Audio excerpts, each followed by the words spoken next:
Alright, here's a quick video about a tall bike I made. A little different from others, a lot more stuff added to it from others, and I figured I'd make a video, show some things I did uniquely, and there's not many videos on tall bikes anyways. So, first off, standard 26-inch men's bottom frame. It was a mountain bike, and then a upper frame was the a women's mountain bike frame. Decided to go with that one in case you need to flip your leg over the bar really quickly for any reason. It's lower, a lot easier, especially when you're sitting 5 feet up.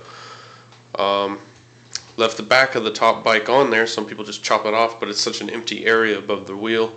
I left it sort of. I cut it a little bit and clamped just a crate to the back. So that's different. I mean, now you got a little storage, and it kind of evens the bike out a little better. Did leave the derailleur on the back. It does shift still, which helps a lot. I'll get to that. Put a peg in the back. Some people just stand on the frame. I don't. It's a little slippery, and my foot sort of gets caught in the spokes, so the peg helps a lot more when you need to get on there without accidentally falling. Left the front wheel on there. It's 26-inch. Don't have any problem. Even when the basket's weighted down, I still ride perfectly without it wanting to fall back at all or take off or do wheelies. Handlebars, just normal handlebars. I add a little Harbor Freight LED flashlight. Used a couple like hose clamps together. It's a quick, easy way to throw a light on the front of your bike, especially something a little brighter than a normal. I mean, you don't have to go out and pay $10 to $20 for a little flashlight. Cell phone case, old one, just strapped to the stem on here, mainly for the music for the back, so I can just have it wired in through. Let's see what else. We got a Chevy shift lever attached to just like the thumb. What do they call them? The gearing, the older ones where you just kind of twist it back and forth. So it's attached to that, so it can go forward or backwards. So that shifts gears a little easier. Plus, I didn't have any extra cable to extend it, so it only went to here, and then I needed to make it go up more. Let's see what else we got. Basket, rear light, just attached to the back of the basket. It's just strapped on the bottom here, so everything's still there. You know, you could attach a second wheel, a smaller one, and it would ride on top of this one. It's kind of a cool look. You know, it's an alternative, or just cut it straight off. Built these speakers using an old guitar amp that ran on batteries. Added a couple other speakers. Amp the powers up a little bit so it powers the speakers more. A little different. Something I did different. I used plexiglass, glued it together using silicone, so it's clear, and then sanded it all so it's nice frosted look to it because the LEDs inside. I got the I got the idea from Instructables.com, so when you have the music going,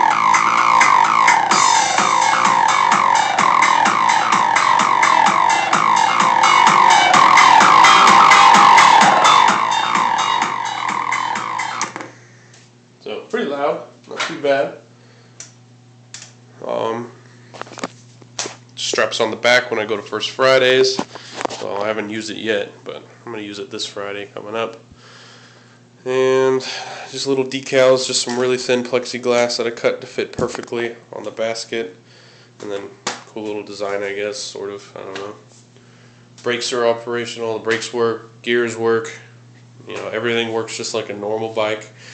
Just laid a simple paint job, did some like little decals using a marker. Put a little piece of plexiglass, kind of just to give it a look. Everyone else's I know doesn't have any paint, let alone design or anything to it. There's lights in the rims. They're not working right now, but I do have LEDs all over the frame. I'll try to get a little close. They're just right here. Little 50/50s. They're called 50/50s. They're all 3 colors in one LED instead of like 38 or 30/28s or something like that. They're a little brighter than there. Come with this little controller box, and then I just have it hooked up to 2 6-volt batteries, like lantern batteries, connected to make it 12 volts. Um, let's see, I'll show them lit up so you can see that.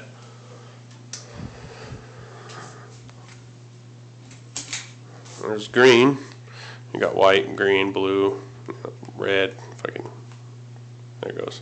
And then all the other colors in between: purples, pinks, yellow, lime greens.